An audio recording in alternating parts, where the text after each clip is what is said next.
আসসালামু আলাইকুম, কেমন আছেন সবাই? আশা করি সবাই অনেক অনেক ভালো আছেন। তো আজকের বিষয়টা হচ্ছে বর্তমানে ফেসবুক থেকে ইনকাম কেমন হচ্ছে এটা নিয়ে। গত 28 দিনে আমার ফেসবুকে 7 মিলিয়ন, মোটামুটি 7 মিলিয়নের কাছাকাছি ভিউজ হয়েছে। তো কত ডলার ইনকাম হলো সেটা আমি আপনাদের মাঝে এখন শেয়ার করব। তো এই মুহূর্তে আপনারা স্ক্রিনে দেখতে পাচ্ছেন, স্ক্রিনশট দিয়ে আমি পাশে ছবিটা দিয়েছি।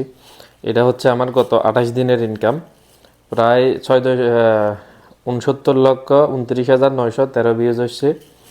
ওখান থেকে ইনকাম আসছে মাত্র $39, যেটা আগের তুলনায় অনেক কম। অনেক কম বলতে 1/4 বললে হয়। আগে আমাদের প্রতি মিলিয়ন ভিউজে ইনকাম দিত $20 থেকে $25। বর্তমানে আমার প্রায় 7 মিলিয়ন ভিউজ আসছে মাত্র $39। তো কথা না বাড়িয়ে চলুন যাওয়া যাক মূল ভিডিওতে। আমার আজকে ভিডিওটা করার মূল কারণ হচ্ছে নতুন যারা ফেসবুক অথবা ইউটিউবে কাজ করতে যাচ্ছেন অথবা এই পেশায় আসতে যাচ্ছেন তাদের জন্য। এখানে আসলে কতটুকু কি আছে সেটা আপনাদেরকে দেখানোর জন্য আজকে মূলত ভিডিওটা করা। আমাদের দেশের কিছু রঙিন ইউটিউবার বললে চলে, রং বেরঙের তারা ভিডিও করে করে আপনাদের ফেসবুকে দেয়, বিভিন্নভাবে আপনাদেরকে উৎসাহিত করে যে এই পেশায় আসার জন্য।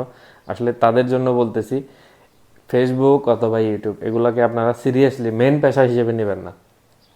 এগুলা করা যায়, ইউটিউবিং করা যায়, ফেসবুকিং করা যায়। ইউটিউবিংটার জন্য অনেক বেশি পরিশ্রম করা লাগে। ইউটিউবে কাজ করতে হলে আপনার প্রচুর পরিমাণে পরিশ্রম করা লাগবে এবং অনেক বেশি অর্থেরও প্রয়োজন আছে। আপনার কাছে যদি টাকা না থাকে, অর্থ না থাকে, অর্থ ব্যয় করতে না পারেন, সময় ব্যয় করতে না পারেন, তাহলে আপনি ইউটিউবে সফল হতে পারবেন না। আর ফেসবুকটা হচ্ছে সাইড, অনলাইনের মধ্যে সাইড সাইড কাজ হিসেবে নিতে পারেন। যেমন ইউটিউবের জন্য আপনি ভিডিও বানাইছেন, এটা ফেসবুকে আপলোড দিলেন অথবা টিকটকে আপলোড দিলেন, এটা হচ্ছে অপশনাল। বাংলাদেশে যারা টেক রিলেটেড ভিডিও বানায় তাদের ভিডিও দেখলে মনে হয় অনলাইন থেকে ইনকাম করা, ফেসবুক থেকে, ইউটিউব থেকে ইনকাম করা একদম সহজ। তাদের বাসায় একদম সহজ, পানি ভাতের মতো, কিন্তু অতটা সহজ না এই পেশাটা। এই বাংলাদেশে যত ইউটিউবার আছে, মানে আপনার এই যে ফেসবুক, ইউটিউব এগুলাতে কাজ করার জন্য যারা উদ্বুদ্ধ করে, তাদের কাছ থেকে আমি আজ পর্যন্ত কোনোদিন 100% মানে সলিউশন, কোনো একটা সমস্যা হয়েছে ওটার জন্য একটা ভিডিও দেখলাম, 100% কোনো ভিডিও দেখে মানে সলিউশনটা পাই নাই। ওরা নিজেরাও জানে না, মানে ওরা নিজেরা সম্পূর্ণ বিষয়টা জানে না, তারপরেও মানে অল্প একটু জানে, ওইটা নিয়ে একটা ভিডিও, মানে যেতটুকু জানে এর চাইতে আরও অনেক বেশি বানিয়ে ওরা একটা ভিডিও করে ছেড়ে দেয়। এতে করে যারা আমরা ছোটোখাটো কন্টেন্ট ক্রিয়েটর আছি বা হতে চাচ্ছি, আমরা আসলে অনেক বেশি বিভ্রান্তিতে পড়ে যাই। তো সবার উদ্দেশ্যে যে কথাটা বলতে চাচ্ছি সেটা হচ্ছে, আপনি যদি অনলাইনে কাজ করতে চান, ইউটিউবে অথবা ফেসবুকে, আপনার কাছে যদি যথেষ্ট পরিমাণ অর্থ না থাকে, যথেষ্ট পরিমাণ যদি সময় না থাকে, তাহলে এই পেশায় আপনি আসিয়েন না। আমি আমি কাজ করি অনলাইনে। সময় আমি ফেসবুকে আমার 2টা পেজ মনিটাইজেশন করা আছে, একটা বর্তমানে সাসপেন্ড হয়ে গেছে, আরেকটা পেজ মনিটাইজেশন চালু আছে। যে কোনো একটা কারণে পেজটা আমার সাসপেন্ড হয়ে গেছিলো। তো আমি সৌদি আরবে আছি বর্তমানে, আমি চাকরি করি। চাকরির পাশাপাশি আমি ফেসবুকে বলেন, ইউটিউবে বলেন, ছোটোখাটো ভিডিও করে করে দিই। এটা হচ্ছে আমার শখে, ইনকাম আসলে আসলো, না আসলে নাই। আমার সিস্টেম হচ্ছে ওইটা। আমার মেন ইনকাম সোর্স হচ্ছে আমার চাকরি, বা আমি চাকরি থেকে যে বেতনটা পাই ওইটা দিয়ে আমার ফ্যামিলি চলে। ফেসবুক থেকে যা আসে ওইটা আমার এক্সট্রা হিসাবে থাকে যায় ব্যাংকে।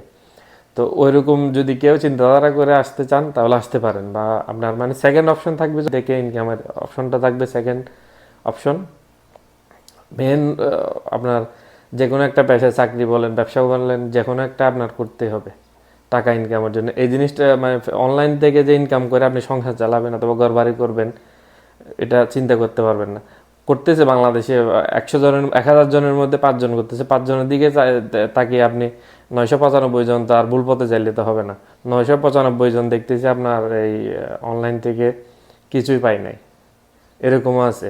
তো আপনি ওই যে 5 জন যেগুলো পাইছে ওগুলো নিয়ে ডুল পিঠায় তো কোনো লাভ নেই।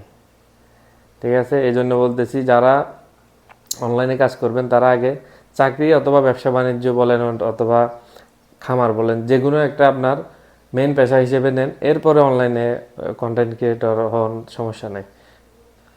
আর আমাদের দেশে যে চাপাবাজগুলো ইউটিউবে ফেসবুকে চাপা মারতেছে, তাদের চাপাবাজি থেকে একটু দূরে থাকেন। দূরে থাকেন বলতেছি, এদের সবগুলো কথা মানতে হবে এরকম কোনো কথা নেই। আপনি চিন্তা করেন আগে কোনটা করলে আপনার ভালো হবে, কোনটা করলে খারাপ হবে, এটা আপনি চিন্তা করে তারপরে সামনের দিকে আগান। তো এই ছিল আমার আজকের ভিডিও। ধন্যবাদ, ভালো থাকবেন সবাই, আল্লাহ হাফেজ।